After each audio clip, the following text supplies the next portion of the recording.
Any questions on that? All right, y'all awful quiet tonight now. You done a good job so Yeah. far. Yeah.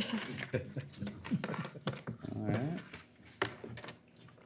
All right, let's move down to number 4. This is our board appointments proclamations. We do have a proclamation, our Breast Cancer Awareness Month, October of 23. We do that. We've been doing that for many years. Everybody fine with that? Yes. Okay. And move down to 4B. This is our proclamation, our Fire Prevention Week of October the 8th through the 14th of 23. And that's something else we've been on board with for several years. So everybody fine with that? Yes.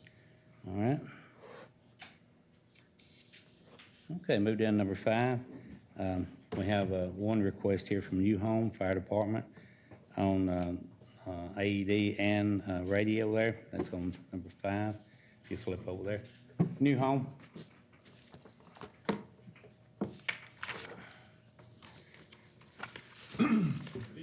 Hey, Dade, how you? So what you have before you is, I know we were talking, the SPOS dollars needed to be spent from the last SPOS for sure. We've identified some needs and some things that we can do. The radio system is would be installed in our tanker truck. It's got a dual benefit. It can benefit the county with the 800 system that they utilize here for communications, but with us backing up and assisting other agencies between Alabama and Tennessee, it would have their VHF system built into it too for interoperability chances to talk to them. That's why it's so high. That's why it's so high. That's why it's so high. It's got 2 radios in one. Yeah, 'cause we got, we just, got a big, well, actually, we just bought these. We bid them out on, and they're the Cadillacs for our public works, and so the dual bands, and the reason being is where you can talk like to Marion County that we can, because they're still on VHF. Correct, sir. They are. And so is Alabama, Jackson County, and DeKalb. If we need to, they have their frequencies available to us as well. I understand, are they, I know that it's been in the works, but how close are they to being off it and actually coming on board with their radio system now? I mean, I know this. I have Yeah. no clue. I I know- know that it's been a long discussion that they've had. Yeah. They've tossed it back and forth. Their geographical location is a really big challenge. Yeah. They'd have to do a lot of different towers for 800 Oh, yeah, systems. oh, yeah. But they've been I know they've been working on it. I've been to a couple of meetings in Chattanooga, jointly with, not just about this, but about different things going on. And, because it's VHF, thing of the past almost, really. I mean, it's, there's still a lot out there, but it is. There's still that. dead areas all over the place for them Yeah. as well as for us. Yeah. And I know they've got some challenges right now with their paging system. So I know they're looking at a bunch of different options. Yeah. Regarding the AED, that would pull us in line with your local EMS agency. We could share cost and reduce replacement stuff for us as well. Plus, this old stuff is fixing to be outdated where I can only get batteries right now, probably 6 to 8 months. Yeah. From the time the quote was bidded by Stryker, they did say that they have a 1.5% increase by the end of October for what they're offering.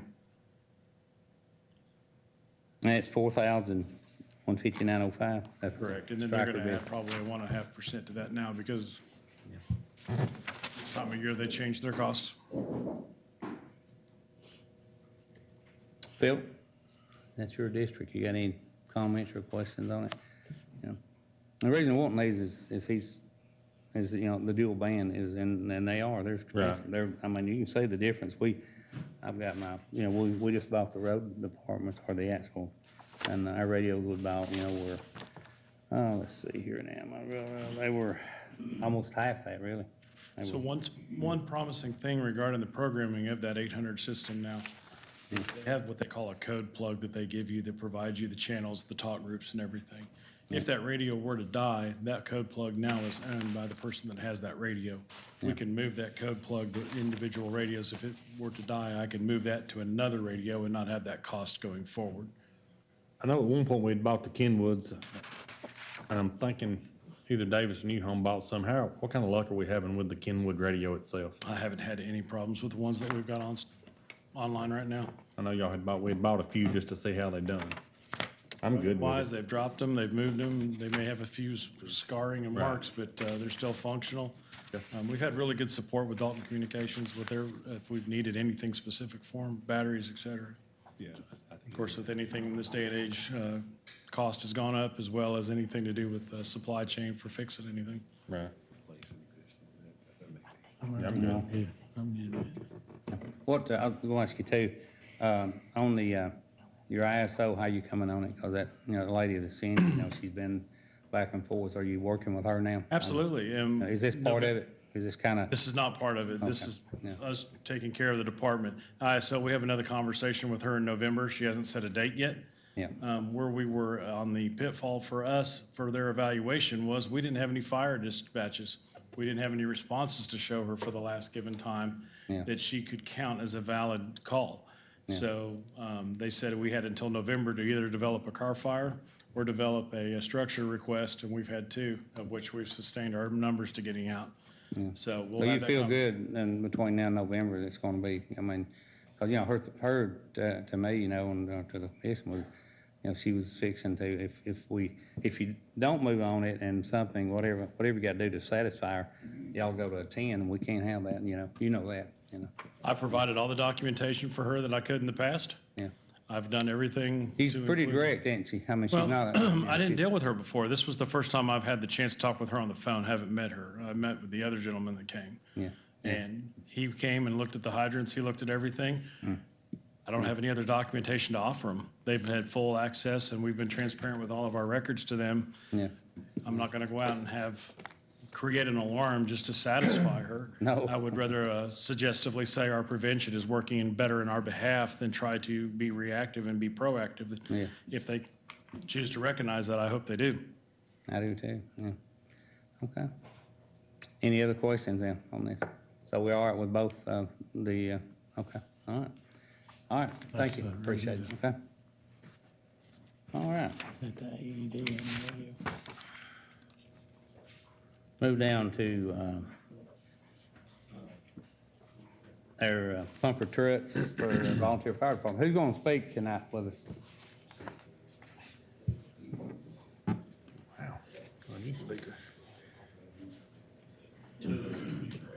Oh, Lord. Three. I think everybody's coming up. All right, More the merrier. the literature y'all got where we sent out some bids. And what we're getting back is anywhere between 360,000 to 450,000. And we just got in another bid today. And that would be the towing trucks. And Matt's gonna explain the breakdown on how they have offered it to us. So the initial cost of the towing is $438,301. That is the initial cost of the truck. But if the chassis are bought as they come in, Freightliner is giving towing an $8,600 discount. The chassis itself is $120,000. So that would bring the cost of the truck to $429,701. For each additional truck that is purchased, Towing is given an additional $9,200 discount, which would make trucks two through however many, $420,501. And they're what'd you say, 2 years out on the, Yes, sir. on manufacturing? Yes, everybody's 2 years out. At least. Towing is quoting 790 calendar days. And what we're looking at, is not a buy, straight buy, it'd be a lease purchase like we've done in the past on some of our trucks or dump trucks and all. Maybe about the only way we could do it, because they need to, they'll need an answer pretty soon, because they are 2.5 years out. And that's saving quite a bit of money. Wonder what their object is. I mean, I guess it's just to get in, but that's odd that they would even offer. With Towing has 5 trucks in the county right now. 2 on south end, 2 at New Salem, and 1 at New Home. What I'm talking about is their discount. That's pretty good. That's why we're getting You it. don't really, you know, but you don't really, Yes. hear that a lot. It's based on your bigger trucks, you Yes. know, that's pretty good. That's a lot of money if you figure 4 trucks. And so far, they've offered the best warranty, Yeah, if y'all look at the warranty on it, it's, pretty detailed. and that's a. pretty Well, we're good amount. accustomed with Freightliner anyway down there, it's just, We you know, do this is lease purchase, and Right. I think that's the best way to go. yeah, I mean, it's the only way we can do it. yeah. But, I think that it's something that, you know, we might need 4, we might need 3, we don't sure how many right now. For sure need 3 though, don't you? I mean, from what I understood, yeah. Yeah. How y'all wanna do it? Y'all wanna wait till our December, our November meeting, or you wanna kinda, I I mean, don't these think are we pretty well need to cut and dry. wait. They've been working on these. These are the Yeah. first really real hard numbers we've seen. But if we can, when Don gets back, if we can look it over and work this out and see what we're looking at on the lease purchase, exactly what our rates are right now, do you want to just tentatively say, okay, you know, and maximize this, not to go over this, and that way we can keep them, just have another meeting for this, we could do that, and authorize it that way, I mean, Yeah, I'm What a- good with that. that it's, What are you, whatever. or are we talking about 3 trucks or 4 trucks? We'll do 3 and possibly 4. Well, that's what he's saying, if we're gonna put a limit on it, we would do, Well, the limit would be per truck, but 3, you know, if we know they need 3 trucks. And, what's gonna determine the 4th one? I mean, as far as whether you need it or not, I mean, as far as, you know, what department is that? I mean, North end, Yeah, exactly. so where would the 3 go that we're gonna purchase? You say on South Dade, and South West Dade and Brown. West Brown. South Dade and where? What'd you say? West Brown. West Brown, yeah. Cause y'all are all right in Trenton then. huh? And We then got- you're saying north, We're all over on Dade. North Dade needs it, Mm. or going to need one?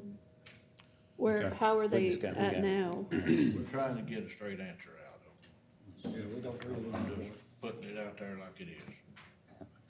So, And I know what's going on with that, so Okay. we'll go with 3 for now. so my question is then, are we gonna pull this out of splosh money? Are y'all pooling? What are we doing? Well, that It'll be was, coming out of there, yeah, but it'll be a lease purchase type thing, it won't be like one lump, sum, but we'll do it just like we've done in the past, and Don will do a schedule on it, but it'll be splosh money, yeah. And Torrance got a lease purchase plan, maybe we not look at it, and I'm Yeah. sure y'all probably got other people you can look at. Yeah, and see. usually we look at about 3 different ones, you know, and sometimes, there's one through the ACCG, it usually blows the frame out of it, I mean, you know, but by them offering this incentive, you know, I don't know, that's, That's unusual. because, you know, there's a demand for them, it's not like, you know, they got a bunch sitting on the lot and they're trying to sell them, so that's You what, can't get chassis. yeah. No, They can't get any No, Kenworth Ken- chassis, nobody can get anything right now. you but can order a Freightliner. Kenworth and who knows when you'll get it. Yeah, going along with what Philip said, I think the people that are getting the trucks, the stations that are getting the 3 for sure, their total splosh will go with that for this year. Right. So there'll be no other, Understand that. Yes. and we hate to do that. But No, we're in a, Well, We gotta do either, what we gotta do. right. yeah, Yeah, we got and that's trucks what we that don't appreciate need to about do y'all it. working with us. yeah, but they're not gonna come back and say they need that 4th one, right? And then, Well, there's some, is not, did the captain sign off on all By the this, next or- meeting, I will give you. we'll know then probably, yeah. Okay, Yeah, we need to check into that, 'cause I'm not. So, So we'll just do it, we'll get everything together, and then, in our meeting in November, you know, we'll have real numbers in, and then that, I don't think that's gonna throw you off one way or the other, and then we'll make that final decision that night. Okay. I mean, it looks good, but we won't get everything, and know who, be able to vote on what company we're going on as far as the leasing and all that stuff. so y'all think that's the best deal of the, Has been so far out of of the 4 of what y'all are getting? with the warranty and everything that comes with it. Okay. Got a good one, that surprised me, if you look in yeah, there, it's the got, warranties. yes, that's what I was looking at, especially for a fire truck, you know. Yeah. Anything else? That's it. All right, we appreciate it. Y'all have a good evening. All right, Thank you. All that. all right, good enough. All right.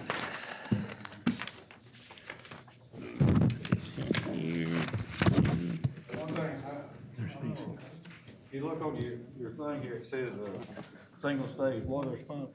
It's a 1,500, but the rating is 1250. Only difference in the pump's outlets. Yeah, So that's the way they're doing that. but that's okay, I mean, that's, yeah, okay. All right. so go ahead and we'll just put down, we'll table it until we get more, get our kind of. Decent ducks in a row on it. information. Yeah. Okay. All right, move down to number 6, approval of ARPA expenditure. This is 6A, Dade County Fire Training Center. Ansel, y'all want to get up here, and you got anything new to add on our training center as far as?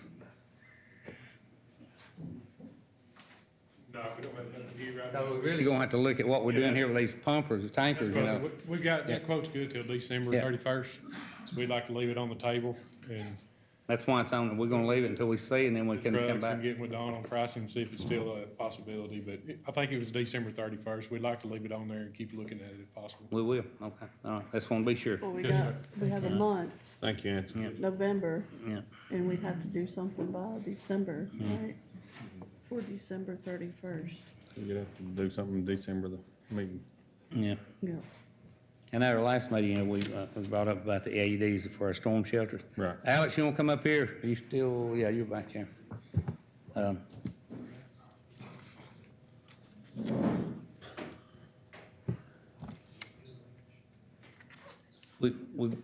know you made a good presentation the other night, but, and some commissioners have talked about this just one-on-one, but on the, I know these right here are, they report back to us, they give all the vitals and all that stuff while you're working on. But, do you think that we could, we need them at each one of these, I mean, there's no doubt. But do we need that sophisticated, unit at every one of them because of the money, the cost? Well, like the ones that, just approved for Dennis is what we're trying to use, and those are rugged and dependable and need to be outside. The other ones that we were gonna put inside the buildings are not designed to be outside. Yeah. They won't last. But that's the ones we're talking about, the ones in the building, what we're talking about. Yeah, they're about 2,300 to 2,600. Like he said, they're going up. Yeah. Earlier, end of last year when we priced them, that same AED that New Home just approved was 2677, and now it's 3237. That's the last quote we got. And then the ones that would go inside the buildings in our public facilities during days is 2497 now, and it was 1996. So $2,500 a Yeah, piece, it's changed, and that was this time last year. I brought all that back to the commission, and we had them. That's when we had for the, all for the fire departments, all for the public buildings, all for the sheriff's office patrol cars that usually get there sometimes before us when they're patrolling. It was just Yeah. something that we were doing. Now, that was a second round. It was cheaper than that. Yeah. Early, late, either 21 or something. I believe I seen the last quote I got. Yeah. But the same company that Dennis talked to, it's Stryker.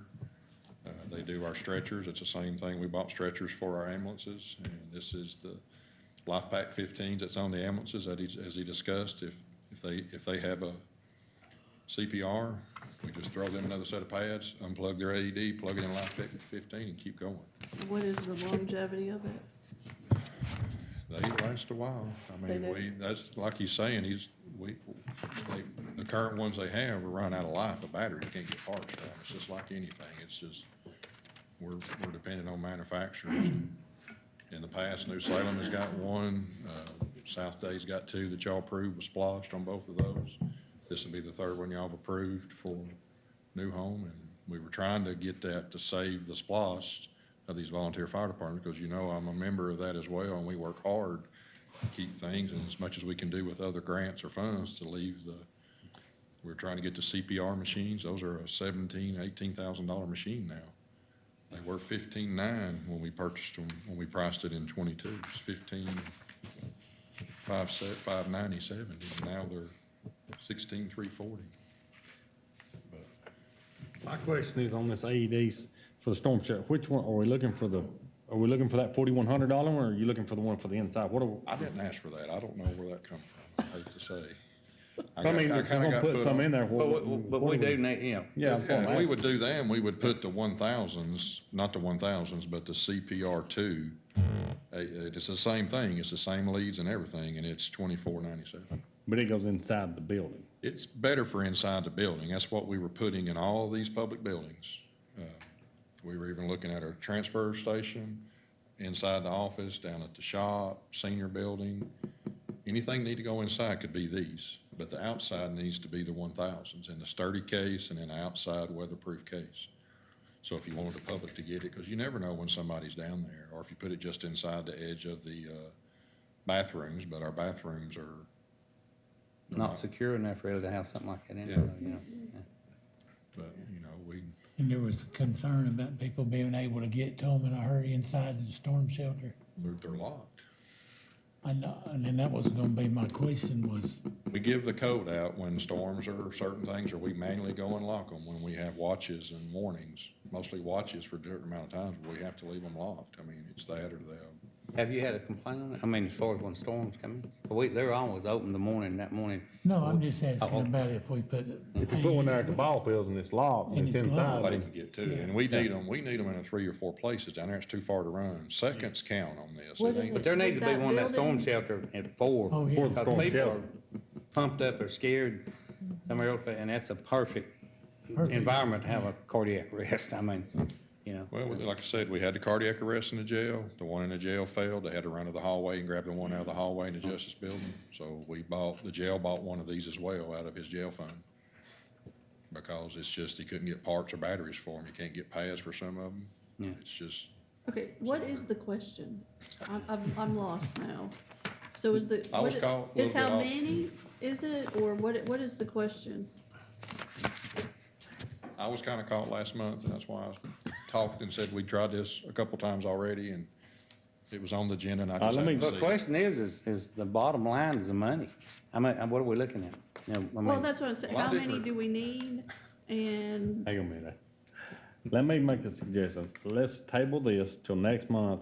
I will take some time with Alex and see how many we think we need, and I will get us a number for next month's meeting. that would be a lot because better. there's no doubt we need them, but we Yes. just need to know a number and. Well, it was and put on the agenda, I don't know who put it on, I didn't request it to Don be did, on the Don did, and I agenda. thought you would No, actually, sir, I did not. I was kind of unprepared last month, yeah, and I knew we'd done this twice before the commission, Mhm. and I just quit. I mean, there's a time to stop, and I understand it's a makes lot of sense, money. yeah. I was working on the first round of ARP to start looking at the funds, to start using. That's when I started, because it was so stipulated, because we didn't know what was gonna do with the lost revenue side of it. Right.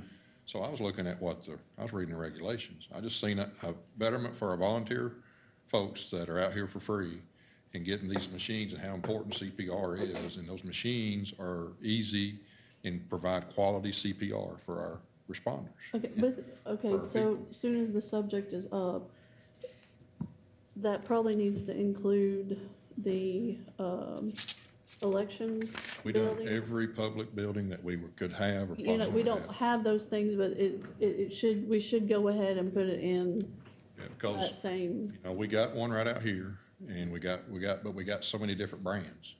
yeah. Physio is I don't know how long, they've been around for years. Our Life Pack 15s that's on our current ambulances, those are about a $38,000 machine. And we pay a yearly maintenance to get them done, and, they're expensive, but they're lifesavers. Yeah, It's yeah. what we gotta have sometimes, so. I had rough numbers for all the buildings, we can, again, we'll work with Philip, we'll get this done, and right now, the price that you see before you, that new home has is a price for one AED. Okay. That's the Life Pack 1000. That can go outside. It's a more rugged machine with a Right. rugged case. It's made for outside use. The other ones, if you put them outside, it's not recommended in our line of work as first responders. But inside a building where it can be locked at night when public's not in there, those CPR2s, and then with our Wi-Fi in our buildings, it will let us know as EMS when the batteries are getting bad or the expiration of the pads. That's just things that happen. If it gets used, it can report back how many times it was shocked, what was the rhythm, things like that. It's pretty neat to have. Okay. Even the 1000s do that, but you gotta download it. well, this, Yeah. we'll be ready to move on it, next meeting. That way Yeah, we'll have a real number and all that. I took the numbers we had. But last- after seeing this, I didn't question him on it. I figured y'all had it together here on that. I was and kind that's of, fine, I that's was fine. kind of caught off last, and I know Robert talked about the football field, but you've got our football and soccer is a lot of people down there. Yeah. We got our senior building that needs to happen with events in there. Then, either our restrooms or our octagon building and the other restrooms where all of our buildings, you need to have stuff within reach pretty close. Yeah. And with our camera systems down there, and with some type of, those boxes, when you open them, they can flash and make an alarm. I think ours at church does that as well, so. All right, appreciate it, thank you. All right. Let's move down here to number 7. We have Jamie tonight with us he's over the project here at the courthouse, and Jamie's gonna give us an update.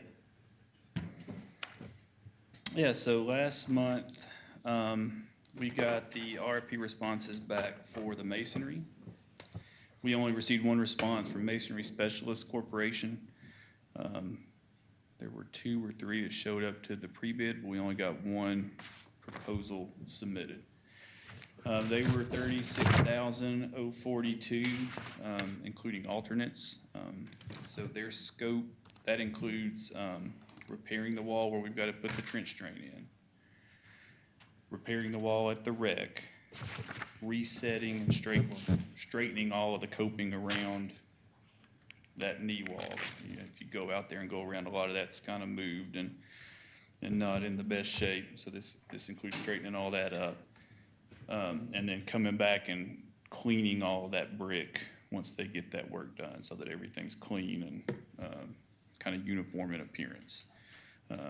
So that proposal was about $2,400 less than our budget. So given that, we recommend that you guys approve that RFP. It's not a bad bid though, if they're gonna do No. all that, you know. I'm assuming that's got the steps on the other end too.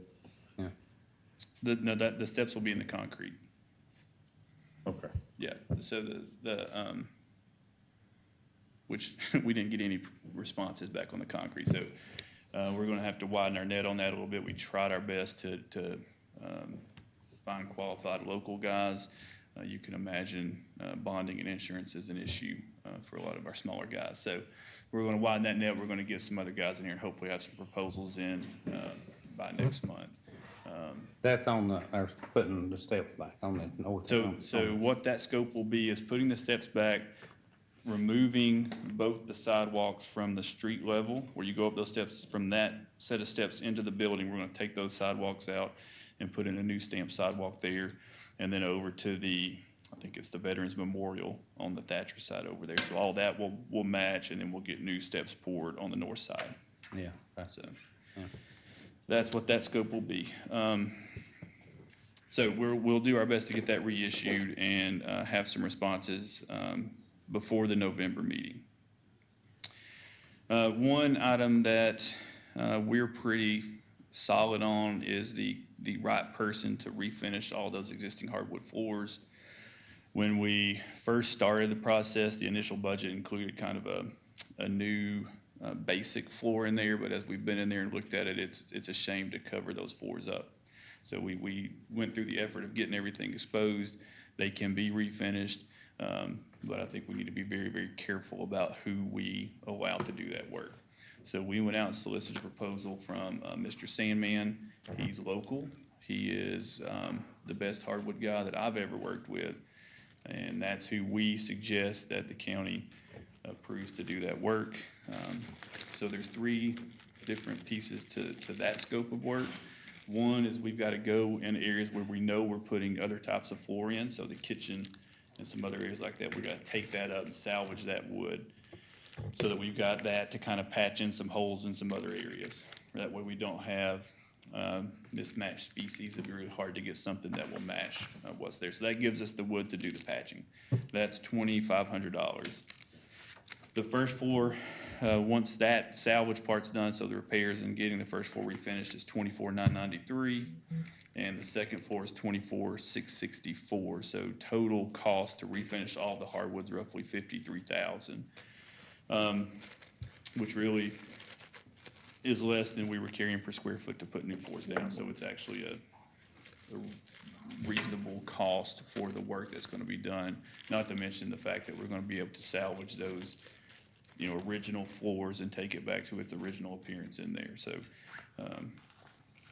we think that, our opinion is that that's the best route to go, is to allow him to do that work so that we all have confidence that at the end of the day it's going to be done correctly. Because the worst thing we could do is try to salvage those floors and go in there and get them messed up and then have to put something on top of them, right? That's not good for anybody. So we would recommend that you guys approve Mr. Sandman to do that work. And that kind of concludes where the budget's at. The attached budget you have is updated to include masonry specialists and the cost to refinish the floors. All of those are within budget, and our contingency has increased by the amount that we saved on the masonry. So the contingency's up $2,400 from the last budget revision we did. So overall, the budget's still in really good shape. We're very pleased with how numbers have been coming in so far. We're actually pursuing 2 other options that weren't in our original scope to try to just enhance the overall appearance. So one of those is we're getting proposals to clean and reseal all of the brick on the exterior of the courthouse. Yeah. Get that done. And then also get the flagpole cleaned up and refinished so that it's not multicolored anymore. Yeah. So, That would be awesome. so we're gonna try to get those rolled into our existing budget under our cap that we've got right now. And I think we'll be able to do that, so. Be sure they use our cap we've got over there. It's been there since the 1930s of the, you Won't know, mess that up. that's a commode float out from a 1932 commode. Really? Look at it sometime. Oh, I didn't realize that Things Jerry you know. Kaiser went up there to change the chains on the ropes and had that ladder truck, and he sent me a picture. He said, you know, we've looked at this ever since we were kids. He said, you realize what this, you know, that's the thing on top, you know, Yep. it's good looking, looks like a little low, but it's an old black float, bronze float, was painted black, and it's got the stem, and they made it and they tied it into the flagpole, you know, then, and it served a purpose. No telling who put that up there, but I bet There's that- no telling. That's, yeah.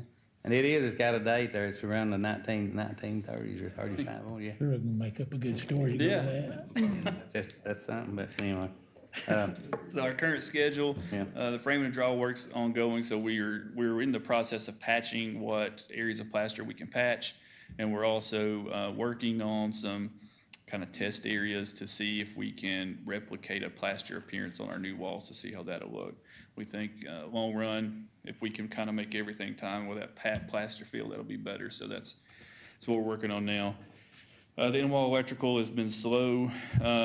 We've had to push those guys. We've got some commitments that they'll be remobilized next week to kind of get that moving again. If not, we'll be looking at some other remedies to try to get that You just answered my question. kind of headed in the right direction because it's not been progressing the way it should. We're still waiting on a date for the upstairs courtroom ceiling tiles to be produced. We don't have that date yet. You can imagine that would be a slow process. And the exterior drain work is about to start, so we got some equipment delivered today, so. Looks like you need a bigger track hole though. Yeah, you think? Who actually is doing that work there? Well, that Mike Lawson, No. Yeah. so, no. You're gonna have to be careful with it. I mean, that's We've walked through it and we'll make sure we check on it. way, that's a large That's a- machine, boy, to do what he's gotta do. It's a big one, yeah. So upcoming, we did get with Don on some hardware stuff, so we kind of got square on the expectations there, and we have sourced some materials that we think will meet the intent. So we're getting that pricing pulled in, and then, like I said, we've got the cleaning and sealing of the brick, and then refinishing the flagpole. The only outstanding RFP scopes that we really have to focus on that we haven't issued yet are the remainder of the flooring.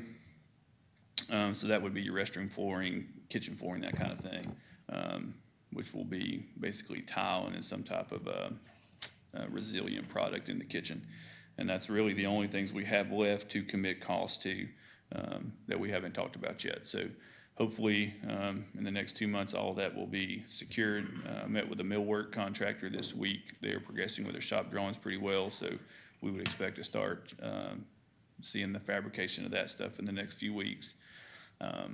So things are moving. If we can get our electrician where we need him, we should be in decent shape.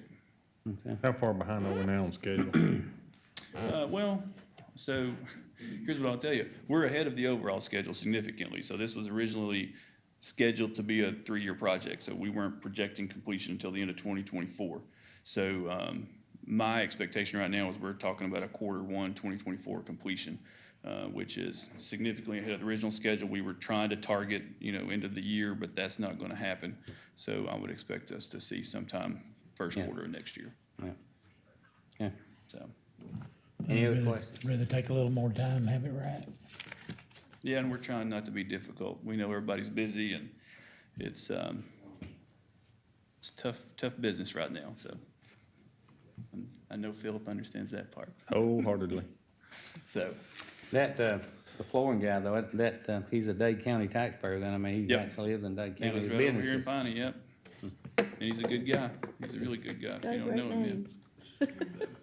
That means a lot right there, really. Yep. And that's Yeah, good. we've done, for the most part, if they've been a local contractor, we've done our best to reach out to them, and for, paint and drywall guys local, earthworks local. We're gonna do our best to get a local concrete guy. So if they're able to do it locally, we're trying our best to get them in there, so.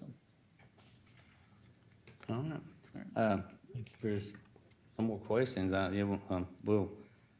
we're not voting, but I mean, you feel okay as far as the recommendations pertaining to the, of course, we don't have anything on the concrete, but on the actual floor and the, actual, masonry, I mean, as far as okay. Put that on consent agenda. My only concern, but it's not in the plan, is wheelchair Your what? accessible. Oh, the wheelchair, yeah. Eventually, I got an there elevator. is a plan in it. I don't think so. Well, with the elevator, I mean, that's your That is, handicap that's- accessibility to anywhere in the building. That's legally. So you'll be able to go in Oh, yeah. to the elevator? You know, Easy. Yeah, so Okay, you'll access the I building didn't the elevator realize was that. for. level, Yeah. and that'll take you anywhere you need to go. Okay, I didn't realize Oh, yeah, that. yeah. Okay. Yeah. That makes me feel If you put better. if you put a ramp and percent of fall, if you went in there, it would go all the way up and back and back. It would have. We looked at one time, and it was That's gonna what we take looked all at. that No, I long, feel all the way good around. about that, to yeah. do Square. that. 50 feet you have to go Yeah. to meet code, and then that's just with the slope. Then when you're that long, you think over 35 feet, you got a landing, so that's another 5 feet. So now you're at 55, pushing 60 feet, Yeah. which is hard to get and not eat everything else up. Yeah, I didn't realize that for some reason. Yeah. So, yeah. Yep, so that's- you can access it. Thing, That's the whole thing with That's all the this thought, drain that's work and great, yeah, everything, so. Yeah, Yeah. that's great. Yep. I don't know why I missed that, but I did. So. No, hey, I've been thinking that the whole time. I'm like, we gotta get Donna Street in there. yep. She'll be able to, I promise. Well, Donna climbed I'll those take her in steps there right now. myself. All right, everybody fine with that then? We're Okay, good. Let's go ahead and put that on consent agenda. Becky. Thank you. Thank you. Appreciate it. See ya.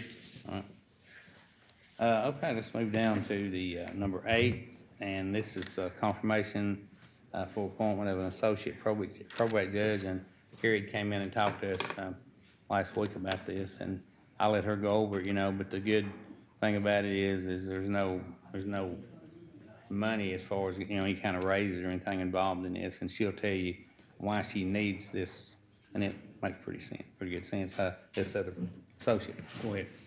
Okay. I have a copy of the law and then a letter to each of you. And essentially, I'll just kind of go over the basics of the letter.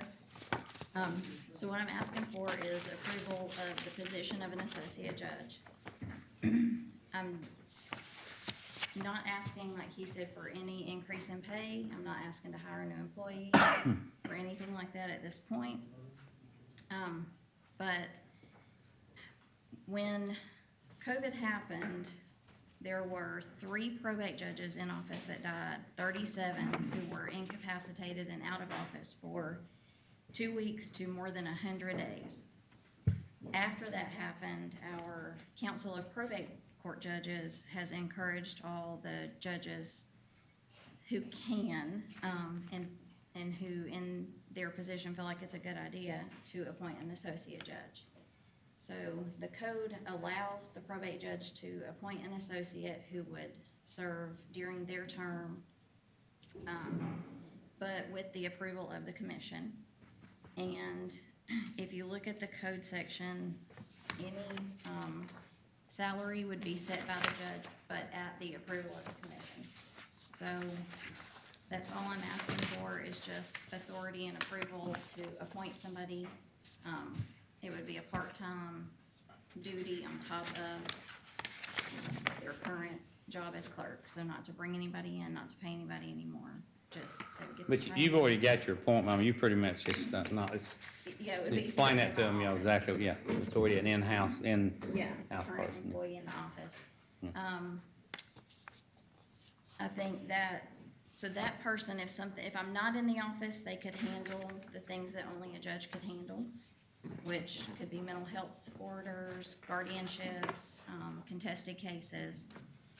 And then if I died while in office or anything else, that person could serve out until an election would be held. So the person that I'm considering currently doesn't live in Dade County. That wouldn't stop him from serving out that term, but wouldn't set up a succession after I'm out of office or anything like that. Just want somebody that could do that in the event that I couldn't. Any questions? I mean, it's pretty well, it's not anything that's gonna affect our budget or anything, you know, as Yeah, far as it that goes, so. It's just in case something happened to her, or like you said, you've got a lot coming up, you're gonna be gone, you know, I mean, the different, Training yeah. or on vacation or anything, it allows somebody else to be there that could handle things that, and my clerks do great, they can handle most things when I'm gone, but just certain things they absolutely can't, so. Now, let me ask you this, if you're, you know, while you're gone, and say you did have a really, you know, touchy case or whatever, you know, what he had to rule on, is he, when you're gone, is his decision final? I mean, is it, no, was that, he's just, when you're gone, he's a judge. On a As far as- case-by-case basis, yes, so, I never run into that, but I mean, it, you know, it could be something pretty, because yeah. you deal with, you know, you're not like magistrate, you deal with some serious stuff, you're felon, you know, you deal with felons and all, so, you know, it could be. I don't have No, felonies, but. do you not really? No, Okay, no. okay. And so like our criminal cases are scheduled, probate cases, if it's. What's your most contested, serious, what would be? It would be. The most That you hear. serious are DUIs, misdemeanor marijuana charges, some DNR charges can be. Yeah, Pretty serious, but that's the criminal stuff. but you still can put them, you put people in jail, I mean, you can, you know, that's, yeah. Yeah, So this person would serve on your term, and then the next person would be able to do the same, right? yes, Yeah, so, okay. yeah, Yeah. if I didn't run again or was defeated after this term, his term would stop when mine did. Okay, So it wouldn't put there's- anybody locked in with, Wouldn't guarantee you anything, Right. John, yeah. right. but it would put that position there when the next person came in? I think Be up to them. they would, Yeah, they would and- have to. Yeah, To make the, okay, if you read that right there, it's totally up to them whether they need that person, it wouldn't be, you know, so. If a new judge was to come in, it'd be all up to him or her to. Yeah, whether they wanted Yes, that I- position or not, and who to appoint. All right, Well, I hope you're with us for years and years to come. Thank you. all right, thank you. All right, everybody on the agenda? Oh, these, that's it, okay, Yeah. all right, good enough. All right, that's interesting. it is, it's just something that, okay, let's move down to, number 9, this is disposal of surplus property, and I think all we've got on there is, let me pull back up, it's not much, it's a, Vehicle, right? yeah, it's a vehicle, so I think it's a van, I think is what he said. Yeah. No, it said Explorer, yeah, and it's got tremendous lot, a lot of miles, it's ready, you know. It costs us every time we were driving it, as far as maintenance on it, so put it on Gov Deals, everybody's fine with it. Yes. Good with it. Okay, all right.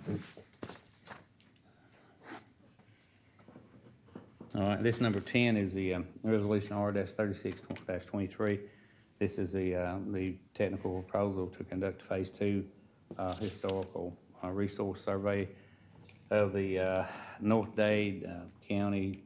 This is through a grant, but they have to have our blessing to do this, and this is our historical society. We already approved the Phase 1, and they're going into Phase 2, and so, you know, but they have to have our stamp of approval, so if there's any questions on that, I can answer maybe if you know, but of course Donna couldn't be here tonight, or Dawn, but I did sit in our meeting, and I the Yeah, I've had a people, couple. people that are doing it were here, so, and they're actually affiliated with our local archaeologists too. They're, it's, people he trained, and he's actually retired and turned his business over, so they're familiar with Dade County, that's for sure, yeah. So, what about Mr. Hartline, you all right with that? I'm good with it. Okay, yeah, fine, all right, all right. Yeah, it's really a good thing. It is, it's just something, it's, number 11, move down to that 2023-24 funding cycle announcement for the recreational trails grant deadline to apply. This is something that Robert had brought to our attention. This comes up every year, and I think he's got a little thing, something on his mind there that, that possibly could, I mean, there's a lot of things. There's not a whole lot of money, but there's money out there, and it's to develop trails, like maybe down behind the full fields, in the ridge back in there, that area over there. Full places, but- Yeah, and it's, every year, of course, there's some red tape to it, there's some strings attached to it, but, then they even offer, money for, motorized like four-wheeler, if you got a county that's got property that you could do it, cause there's a lot of people that own four-wheelers, and side-by-sides, they buy them, and, they don't have anywhere to ride them, they have to travel maybe 50 miles, to maybe Etna Mountain or whatever to ride them, and there's money out there for that, and there's a lot involved in that, but I do know some counties back over in middle, toward Rayburn in that area that's got those, and it, it's good, I think the liability is pretty, it's a touchy thing, but that's something, I think he wanted to make his presentation. Of course, he's not here tonight, and we can kind of go over it. And it's not anything really, Robin, we'd have to vote on. I mean, this is just some paperwork. He just wanted to kind of, fill you in on what it is, and it's, filling the paperwork out. Now, if we were to, get down to the final two or whatever, and going to be awarded, then we need to talk about it, But the match is not a whole lot on it. It's not, most of them, it's not a, maybe a 5% match. Some of them 100%. The motorized trails are really almost 100%, and there's a lot of money out there for that because they're really pushing that, because just like I said, a lot of people that live in metro areas, they don't have where to, so it's a big Well, our deal. kids don't have anywhere to ride. Exactly, I mean, exactly. You used to could, but not Yeah, now that I know. everybody's bought property. A lot of private landowners don't want that on, so. But we'll go ahead and we'll get him to, he can talk to you one-on-one about it, but we can go ahead and get the paperwork and just, it's a hit or miss, on that, yeah. Try. You got anything, Robin, you wanna talk about tonight at the work session? Okay. How about you, Mr. Hartline? Okay. All right, if not, we'll go ahead and adjourn our work session, and, we'll take about a 5-minute, about a 5-minute break here, and we'll get into our regular meeting.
Meeting to order.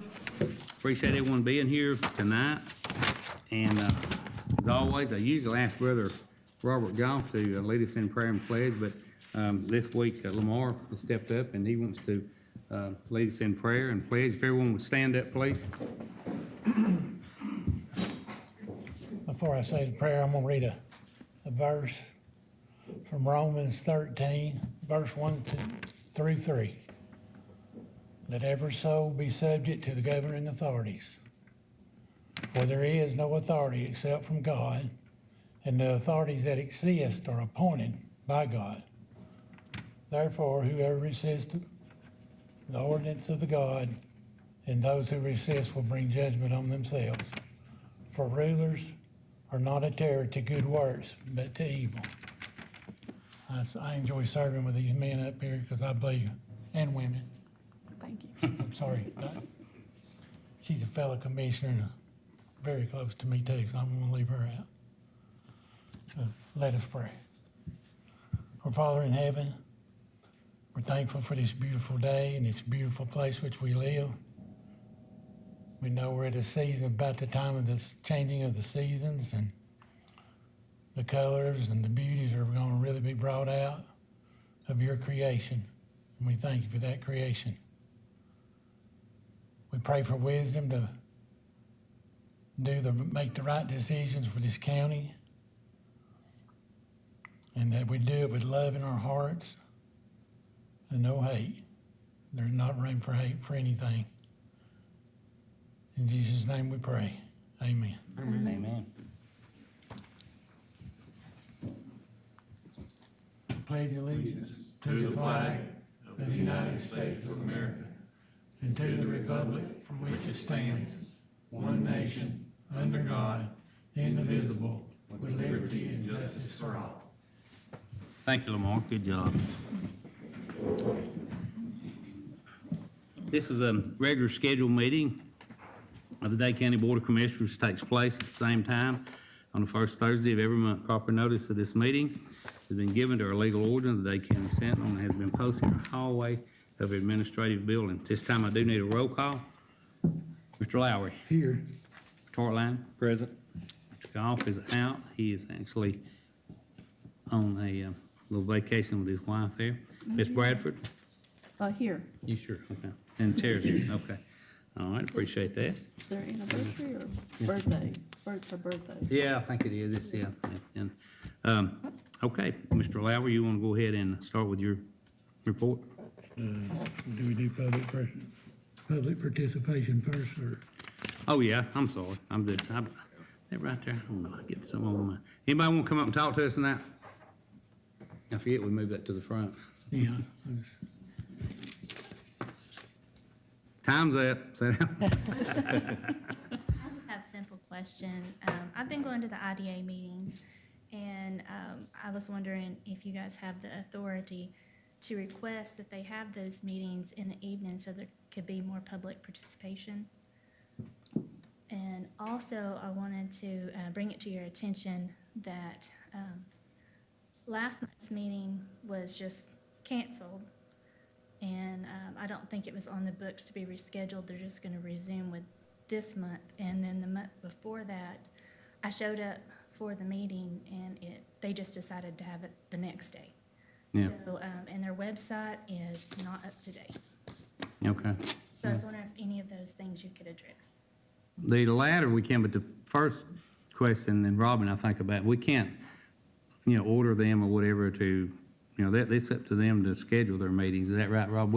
They're an authority, we point them, but we can, I can talk to them and just, make a recommendation, and especially here tonight, publicly asking me this, and, but that's, and as far as that goes, it's, what she's asking is the advertisement of the meeting, from what I understand. So they've had a couple of meetings that she says they haven't advertised, and not live, not going by the rules, No, any meeting should be noticed and advertised by the open meetings, that they're subject to that. Okay. And so sometimes they'll have a regular scheduled meeting, and because you're trying to get a quorum there or whatever, they will cancel that meeting and reschedule it. But every meeting that they have should be properly noticed. And especially on our website now we've got a website, it should have been posted. We'll tomorrow. Is I'll look it into it. legally Yeah. supposed to be posted, or What now? is it legally supposed to be posted, like through the paper, or is it just supposed to be posted? No, Well- it's by the regular open meeting statute, so, Okay. so it's supposed to be done, they're supposed to notify the press and post it outside. Are there any regulations? The only reason would be if it was an emergency, you know, like if they had something really, like if we did, you know, we can, as long as we notify the press or have the press brought in, we could, like when the tornadoes hit, well, when we had COVID, you know, we had that call meeting, and something like that's different, you know, we made every effort to get the word out, we're having, you know, that meeting, of course, we put it on the website, but what Robin's saying too, legally, you know, our meetings are, our legal origin, which we only have one, you know, in the county, is the Dade County Sentinel, and it should, you know, they're supposed to be posted there, and plus on our website too, but the main thing is our legal origin, right, according by law, our Right. paper, you know. Right, right. Yeah. So, I mean, Yeah. yeah, you provide notice to the paper, I mean, whether or not you Yeah. actually put the paper, that's. Exactly, yeah. Yeah, because it only posts once a week, Yeah. so Yeah. that's also a problem. It is, yeah. But still, it ought to be on our website. I mean, because they work with Their Carrie. website doesn't even have the board members correct. It has all the old board members. None of them are correct. Oh, really? Okay, I thought you were talking about our website. Okay, Their okay. website, Well, they need to get on it. I'll get on it tomorrow. We'll see. saying. Yeah, okay. Yeah. All right. Okay. Thank you for bringing it to attention, okay. All right. Anyone else want to talk to us tonight?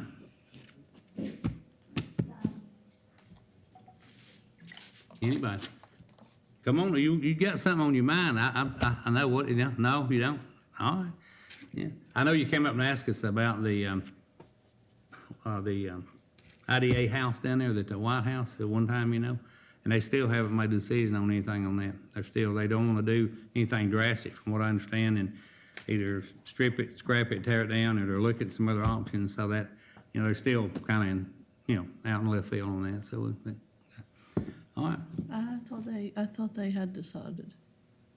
What did it say? What is it, the House, the White House? yeah, because the whole back is destroyed, and I don't think that they could save any of it, so. Well, they got a bid on moving it, and I gave them a bid on actually, because the front structure, he gave them a price on actually moving it, but it'd have to be moved to somewhere on that property. On that property. That's what they explained to me, so. Yeah. Yeah, but I don't know if they actually took a real vote as to, because the only other option is take it down, take it all down. And the Yeah. back part is, it's dangerous, it's really, yeah, but, anyway. Okay. We'll, Yeah, Let them, that's yeah. just what I heard Yeah. last, that it was, that they Yeah. were thinking that it wasn't savable. yeah, because it was a pretty high price, you know, it was Yeah. 40s in the 40,000 range 50s. to move it, you know, jack it up and move it, you know, Yeah. from what I understood. You know. Yeah, that's what I understood. Okay, all right. All right, we'll move along here.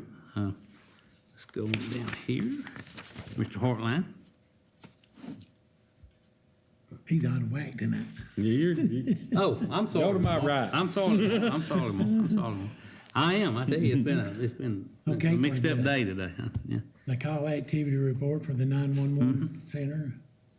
EMS had 212 calls. This is all for September. 212 calls. The fire departments, 238. Police, 1,827 for a total of 2,277. We had 17 new E911 addresses added for a total of 99 for the year, so you can see we're still a growing little county. I'd like to say a special thanks. We always talk about our emergency services people, our first responders. My son was in an accident at home with my grandson and burnt a lot of his chest and one of his arms pretty bad, and he's in Emory, or what's the one in Atlanta? He's in, no, it's not Emory in Atlanta. Which one is it? Vanderbilt. Vanderbilt. He's in Vanderbilt in Atlanta in the burn center. So, appreciate the prayers that's been up for him, but I really, we talk about, we hear these radios and all this equipment we buy for the 911 centers and volunteer firemen. Our volunteer firemen are also first responders.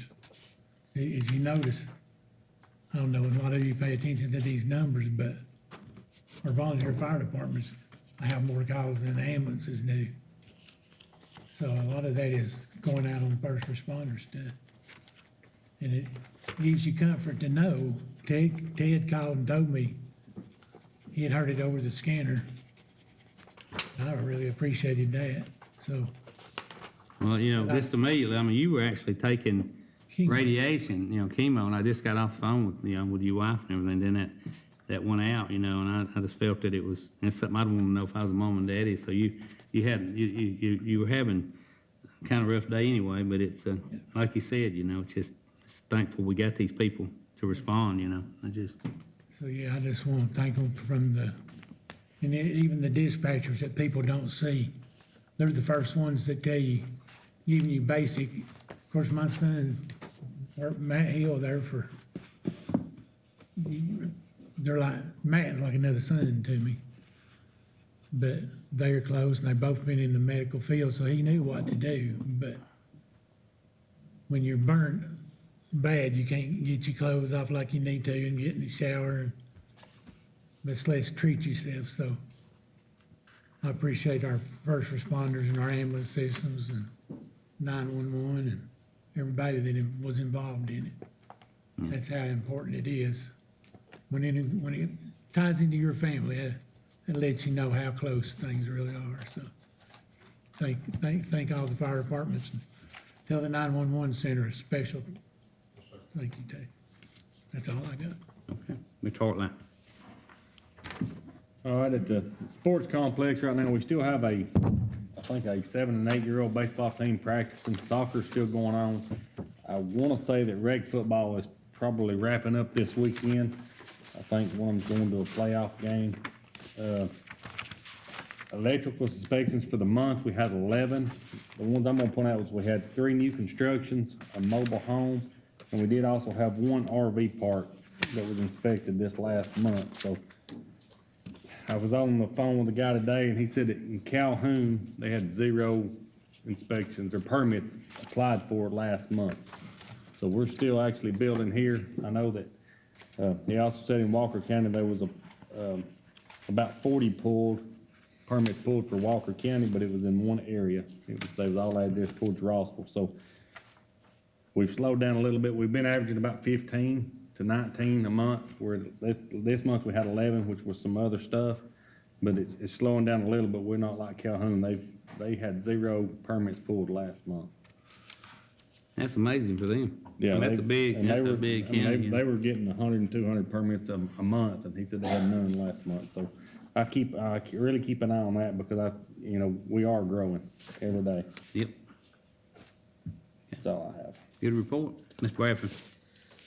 All right, well, here's just some numbers that I think is interesting. This is the cash customers, so this is like your tires, mattresses, and out of county tags, and that's 17 people, which are cars, which I think is interesting. And then the total is 910 loads. So that's quite a bit. And then we've got our monthly outbound hauls, and they kind of go in between from 39 to 45 this September. Well, I'll say that's August of, yeah, so September is 43. So that's on the higher end than what it's been. And then we've had 2 loads of cardboard go out, 1 load of plastic, and then 1 load of scrap metal. So that's quite a bit. And I'm starting to try to get each month average of kind of to see how it's either going up or lower. And that's it for me. All right, good report. We've got paving started here in the county. I've talked about that on the radio a little bit, and They've actually, finished a couple roads here in the county, small ones, short ones in the valley. And we're probably not gonna get any more asphalt until Tuesday, from our supplier. They've got a big job up in Chattanooga going to the airport, I think, so, and the mix we use is different. So anyway, but they're gonna be out in the Phillips neighborhood out there, just starting probably Tuesday or Wednesday. Be right around the Wells Road area out in there, and then over behind the Davis School area, we got the road over there. And then when they finish that, they're gonna come back to the valley. We got a road up off of Dade Brown Road there at, I'm sorry, Heath Call Road. And so just kind of keep an eye out, it's anytime we're paving in an area, our trucks be in and out, and it's just, people don't like to be stopped with traffic, just like all the electrical work going on. A lot of people, we've had a lot of calls about that, they get kind of aggravated, but just work with us on it, It's just be a short time and we'll get in and get out. As most of you know, since our last meeting, you got your tax bill in the mail, and which gives you that bottom number by November 15th, and amazingly, I've had several calls on, questioning and that they've answered in there, but it's surprising how many people's bills that actually went down or stayed the same, but a lot of people, it's amazing that their bills did go down, and so that's a good thing. We were kind of predicting that and hoping, even though your property values have went up. So, I'm not sure next year how, because we did get some help from the governor on some money that was contributed, and hopefully that'll kind of level out and all, and we maybe hopefully next year we'll keep the millage rate the same, and it's not going to be just drastically a hit on everybody. So that's really a good thing. I announced last week also, and since our last meeting, I've had our Board of Health meeting, and we have that quarterly, and we do have our local board here that they come up from Rome. They give us a report on everything. I mean, they give us on reports of our restaurants, new restaurants, different scores, and that one of the big things that I mentioned last month was the rabies drop that they do every year. And you wouldn't believe how many calls I had, more this year than ever, that people are finding these things, in their yard and around, or their dogs are bringing them up, and they're not dangerous for your pets to eat. They're it's not poison, so it's not going to kill your man. That's what most people are concerned about, and it's not just Dade County. I mean, they've started this all the way down below Birmingham. This is a federal thing, and they've worked a pattern all the way up through here, and they're going on in and following kind of Appalachia, the Appalachian chain, and it's going all the way up, almost to the Canadian border. But there's a strip through here. They're doing it because that's where, like in Northwest Georgia, they're not even dropped really over in the Rayburn County area, but there's an area right through here where there's been, quite a bit of reporting of quite a bit of rabies, which used to, for years you didn't hear that, it's something you saw on Walt Disney or whatever, but, it is out there, and it's, you have coons, they can get possums, your armadillos, they're a heavy carrier of them. So, but if you see these things, don't panic, and it's just part of it, and they've done it in the past, and they're actually doing it right now as we speak. So anyway, let me think here. I had that down. The paving, I'll say, okay, also, and I mentioned this last week, and there's been more people, there's more engineering that being done over on 136 on this bridge. No, they're not going to start that project, in the next few months. A lot of people coming off the mountain, they saw that and they thought, but this is just preliminary engineering. They're having to go back and re-engineer because they've changed the bridge, the design, because they're going to do a runaround instead of having, like the thing closed down for a week or two. And there will be another bridge built beside it. That's what you're looking at now. And so the traffic will keep flowing. It'll just be slower, and it will go through school and through the summer, of the following year. And there'll be like a red light. I know you've been in some of these places where you got a red light, stop and go. But that's what's going on over there. There's also been some movement up here on Highway 11 at Squirreltown. Creek. That bridge will happen, it'll be bid out after this year, in the spring. And actually that construction will start, supposedly, it'll start in the end of 24, the first 25. But that'll be one of the first bridges in the county and we're not talking about repairing bridge, we're talking about wiping them out, whole new everything, So, that's kind of what's going on with that. But, other than that though, if y'all got anything you want to add that maybe you forgot, They're bush axing on 299 again, chopping the trees back even further. That's right, they're cutting, yeah, that's, and people that don't travel that don't realize what we're talking about, but they've gotten real bad on State Route 299 up there. Especially if you drove a tractor trailer or even a load of hay, you come through there, those trees are really hanging down low for a state highway. And they're really spending a lot of time and they're doing it right, so, that's a good thing. But, you got anything else you want to add? Just be careful coming off the lookout. They're That's right. still working on That's that, right, yeah. so it looks like it'll be a while too. Yeah, they're building shoulders there on State Route, 136 going up the mountain. And of course, it's needed. It was bad. Yes. Yeah. I You told run them that, my son started driving, so they needed to get it done. Oh, yeah. You pull. Don't say that, but you pull some strings and okay. Yeah. And, I did have one phone call regarding the road we built at Belk Road. Yeah. The emergency. They wanted to know why we built a private road and put a gate up, and it's not a private road, it's just for emergencies. Yeah. It's for when the people can't get in and out, when the train blocks the road at Belk Road for them to have access to get out. Yeah. And there'll be signage up on it. Yeah, they were wondering why we built the road and then put a gate up on it. And that's, Yeah.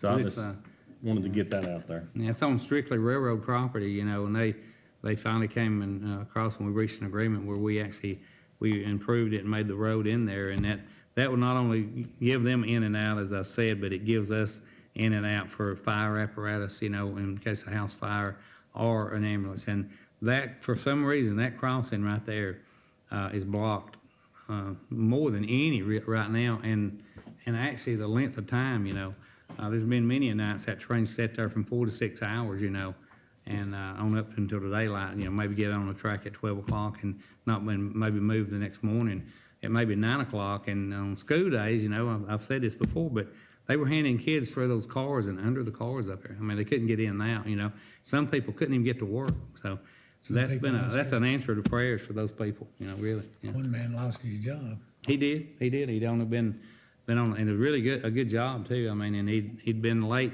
like 3 times, three strikes and you're out, no matter what the excuse, and they didn't accept that excuse, so he was terminated. It's a sad thing. And we also finished the short one down here at Clark Street. That was finished. I think I mentioned that last week or last month, and there's about 6 families there, and they were on the same thing. When it was blocked, there's no way in and out. And the only way to get it, if you had an emergency, would be to hand them through the train there. So that's not there. Again, it's not a street to travel every day, but it is for emergencies, and they know that, and then also we built it when we get a fire truck in and out and a ambulance. So, okay, we'll move right on. Miss Mindy Hayworth, our manager of our Dade County Library. Commissioners and County Executive, thanks for having me. I distributed our fiscal year impact report from the library that we put together. It's got some pictures and some numbers and some stories for y'all to look at. We like to make sure all of our funding agencies are aware of what we've done in a year. So if you would have a look at that, if you have any questions, you can let me know. My first update is on the HVAC system. We talked about that, and we were able to get a grant from the State Library Association to pay for most of that, but y'all helped with the remainder that we needed. That is well underway, and they should be finished up by October 20th. So Jared was great. He's brought us some of those portable HVAC units to plop around the library, and we've had some fans, and our patrons have been very forgiving of the disruption, but Callahan has been great. They're just staying on top of it. They're cleaning up after themselves, so we're really pleased. All right, our door count for September. Once again, we're over 2,000 on that door count, and I will have to say, while I was sitting here, my lead circ library assistant texted me, our numbers today were, I think, 256. We had 2 big programs today. We launched our 1,000 Books Before Kindergarten, which I have a slide for this morning, and then we had a really big kids program this afternoon. We had a lot of folks in the library today. Our total circulations for September, 2,592. I broke down the numbers there for you, but I'm not going to read them all. That's just the different, how they're cataloged in the library. Those were the books that circulated throughout the month. Our computer usage, 221 uses on the public computers, 544 pages were printed. Our study rooms were used 31 times. Our meeting room was used once, and we had 10 Time with Teacher. That's our free tutoring program that we're offering through that grant. We had 10 sessions over the month of September, and we still see those. We had a little bit less as the school started up, but we're still seeing those, and we're hoping that teachers are getting the word out to their students. If they have any students that need any help, they can send them to the library. August and September, we spent some time visiting all 4 of our Dade County schools to gear up for the start of the school year. This lists some of the dates and the events that we did. We presented teacher in-services. We met with parents and students in various capacities. And what we did in those in-services is we showed teachers, parents, and students how easy it is for them to access their play card. That's that library card that's they automatically get and they're registered for when they register for a Dade County school using their lunch numbers. We also demonstrated eRead Kids to our elementary school and our middle school students and teachers. And eRead Kids is that digital library of over 20,000 titles that are curated just for children. In the high school, we demonstrated Libby, which is our audiobook app that's only for high school and above, and our Learning Express library. I was able to purchase Romeo and Juliet, which the entire 9th grade class at Dade County High School will be reading. I was able to buy the audiobook version of that, so the students that are required to read that can listen to a play version of that as well.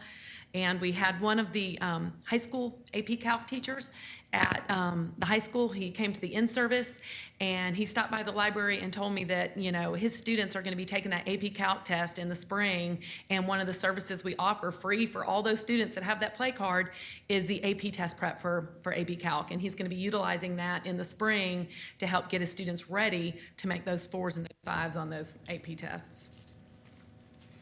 We're thrilled that the DCHS Star Kids started their community-based work study at the Dade County Library. They come twice a month. They help us clean. They each have a list of what they're going to do. They'll be with us tomorrow morning. And after they're finished with their job list, they all check out books using their play cards. This is that 1,000 Books Before Kindergarten I was talking about. We relaunched it. It's a program that's been around for a while, but we relaunched it. And this was a statewide program and an initiative that is funded through grants. Because to be honest, the reading scores in Georgia just were not great. And a lot of folks that have the wherewithal to fund some of these programs decided they wanted to do something about it. So 1,000 Books Before Kindergarten, it's set up the same way summer reading is set up. Parents can go to our Beanstack app, and they can log on their students or their children. 0 to 5 is the age range, and it's an incentivized reading program, and the whole goal is to get parents to read 1,000 books to their kids before they even start kindergarten, which is great for literacy. Sorry, go back to that last slide, because this is just about the cutest thing ever. The first incentive for the first 10 books, they get to choose a reading buddy, and that little reading buddy gets to come to the different incentives that we have. We gave away 8 reading buddies today at our launch. So we're really excited about that program, and we want parents to know how easy it is. Stop by the library. We'll help you get sorted with that. Next, I just have a few resources I wanted to highlight. Some people don't know. We've got a microscope you can check out. So come to the library and check out a microscope. We also have a radon testing kit. This is brand new, and I know the Sentinel published that we had this, and we've had 3 people come to the library asking to borrow it. It's checked out right now. We're waiting for it to be returned, and you basically can check it out for 2 weeks. You get 2 renewals. There's an instruction sheet that comes with it to tell you how to test your property, your house, for radon. And we have these specialty cake pans. I know that seems kind of silly, but we do have people come and they want to check out cake pans. And we have one mom who was making a first birthday cake for her little girl, and she checked out the heart cake, the heart-shaped cake pan, and brought us a picture of it. And so I just wanted to make sure everybody knows we have an assortment of cake pans that you can check out for use at the library. And Trick or Treat on the Square. We know that's a big event in Trenton. We're so excited. We've decided our theme at the library. We are going to follow the Yellow Brick Road, and we're going to be doing The Wizard of Oz, which is a book by L. Frank Baum. And we're excited to be dressed up, and we're starting our decorations now. So come to the library. We've got books while they last, and other goodies to check out at the library. Don't forget, you can come by the library, you can pick up a paper calendar, but you can also go to our website at chrl.org, and this lists all of our programming that we have available for preschoolers, school-age kids, high school kids, and adults. And last but not least, there's our Beanstack, that's chrl.beanstack.org. That's how you would sign up for the 1,000 Books Before Kindergarten Challenge. And you can find all of our activities posted on Facebook, Instagram, as well as our brand new updated website, chrl.org. Okay, Y'all have any questions? good for me? report. Thank you. That's a I good, love the cake pans. My grandkids love to Oh, cook and help cook and well, they're adorable. We've got several fun little, shapes that you can check out, but good. That's awesome. All right, we appreciate you, appreciate all you do. thanks again And for having me. she mentioned the trick or treat on the square, that's going to be the 28th. And, I mentioned this a couple of times, but we're trying to come back now. We've talked to the elementary school principal. We'll meet again tomorrow with them and get with Davis. But we've got the pumpkin patch over there doing good on the property over there. We bought it from sales there, or from Water Authority. But we're going to bring back. I've talked to the sheriff's department. Cindy, she's kind of the person that's really overseeing this as far as the sheriff's end of it. And I don't know whether y'all, a lot of you were here, remember, but we did the pumpkins on the square for a few years, and then we got where we couldn't get any pumpkins.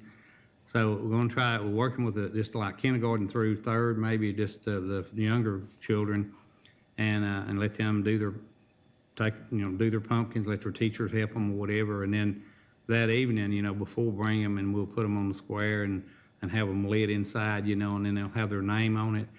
And Carrie, I don't remember, you said one time y'all did a judging, on it, kind of, and we may even do that. I just, but the biggest thing we want to do is actually try to get a lot of our elementary grade students to, come over there. They're trying to work it out transportation-wise, and actually go through this big patch over there, because it's real clean, and we've got, now their pumpkins are coming along real good, and let them see, where pumpkins come from, And then we've got the corn over there, we're going to be working on just a small maze for these children. It's not going to be like a grown-up maze, but it'll be an experience kind of for them just to walk through, and they can see the corn stalks and corn, there, where it comes from. So just a little something different, and hopefully next year we will know a little bit more about it and about, what we're doing and all, and maybe it can turn into maybe a pretty good size event and have, maybe a weekend and a weekend event or something over there, maybe a couple weekends, but.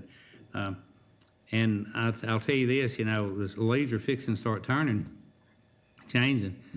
And you got to realize, that property over there, it belongs to us, belongs to all of y'all and us, and it's government property. And up until just a year or so ago, you really couldn't access it. It was private property. But when these leaves change and those gates, so the gates are unlocked, well, we got a parking area, and then you got a gate that's not locked at all. You can go in and walk. That is one of the prettiest stretches of Lookout Creek, and it's almost a mile long up through there that you own, and we own. And you need to really get out and look and see what it is. I mean, it's just amazing to go down there and take your kids and grandkids, or just you and your wife, if you really want to. Because last year, I've got some pictures I made, and there's not a prettier place I've been anywhere in the Smokies or anywhere than it was over there last year. That was just unbelievable, those trees and the color, and what the creek runs down through there. So, I encourage you to go down and fishing, as long as you got fishing license, you can go over and fish. And there's been a lot of people that's took advantage of that. So, and if you don't know where it's at, call the office here and we'll tell you exactly how to get over there. 'Cause it's really a special place, you know. And we look forward to working with our elementary schools, you know, and getting this thing started. And it'll be some memories made, I guarantee you. So, anyway, but I just want to bring that up too, you know. And we'll inform you more about it through our website and then through Evan radio station and all. So we'll be listing, you know, next week and the next, because we're talking about, you know, Halloween will be on us for long, so we'll try to make this happen. So. Okay, let's move on. I'm sorry. We have an online presentation from the Alliance for Dade, our Chamber of Commerce. You got that ready? Just for us to look at. Okay, all right. Well, y'all look at it, and if you got anything you want to say, you can. I thought they might have had a PowerPoint for us, you know. They do, we can show it. Yeah.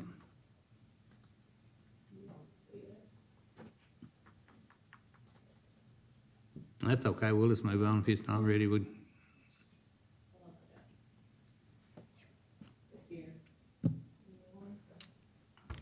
And we also have one from UGA Extension.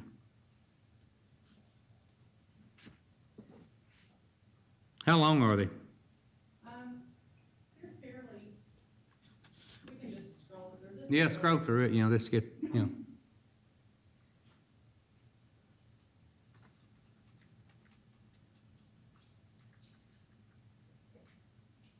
One thing the Alliance for Dade wanted to mention was their banners and flowers Mm-hmm. that are out in Tree City. That was a collaboration with Tree City, the flowers. They look good, they're all over the area at Trenton here, it looks really good around the square.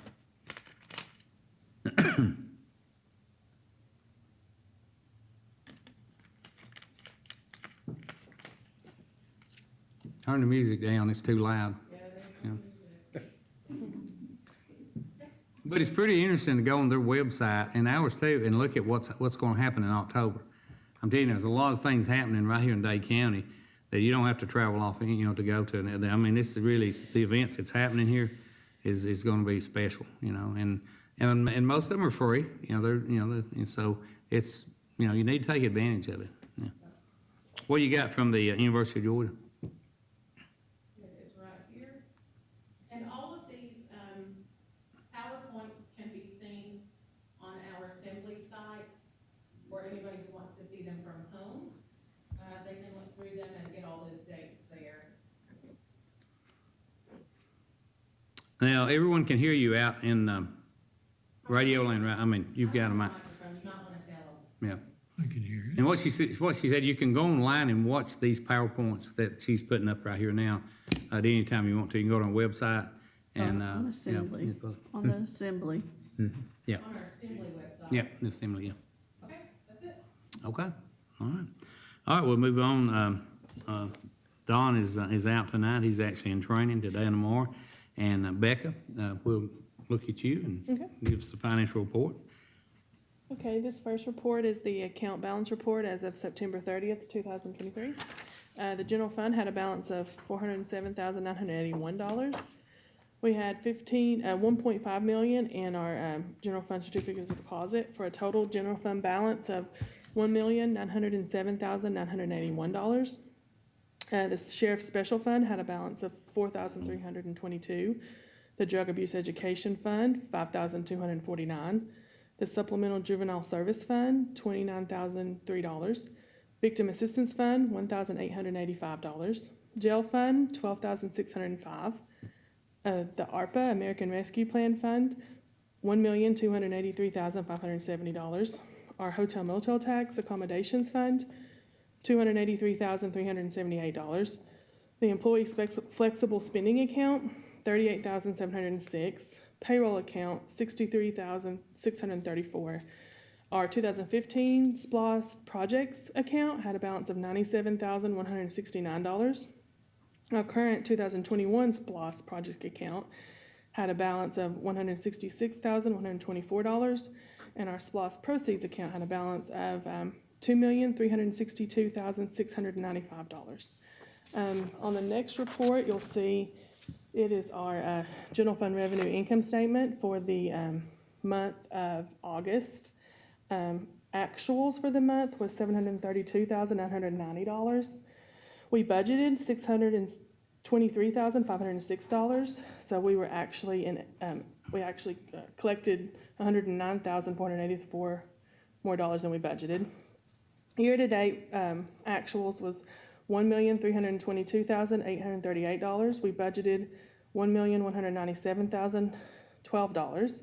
So we were actually in excess $125,826. Your next page shows the expenses for the month and for year-to-date.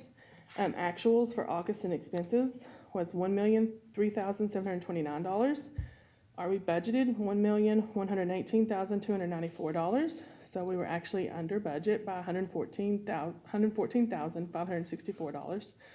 Year-to-date, actuals was $2,243,704. We budgeted $2,451,546. So we were actually under budget by $207,842. Your next report will show your local option sales tax collected over the last couple years. For September, we collected $256,272.44.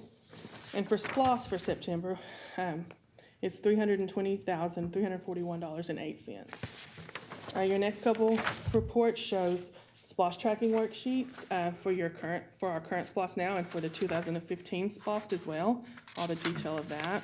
And the final report is for our Dade County Tax Commissioner's Office, and this is as of the end of August. And so far, we've collected 3.75% of that budget, which will go up a lot come next month and the next. That's for sure. Yeah, because the tax bill just went out, a week or so ago, so we got to November 15th. Yeah. Your report. That's it. Okay. Have any questions for Becca on the financial report? If not, I'll entertain a motion to approve our financial report as presented. I have a motion. I'll make a motion to approve as presented. All right, I have a second. I'll second. Okay, thank you, Ms. Bradford. Call a vote. Mr. Lowry? Yes. Mr. Hartline? Yes. Mr. Goff is absent. Ms. Bradford? Yes. Chair votes yes. Motion carries. Okay.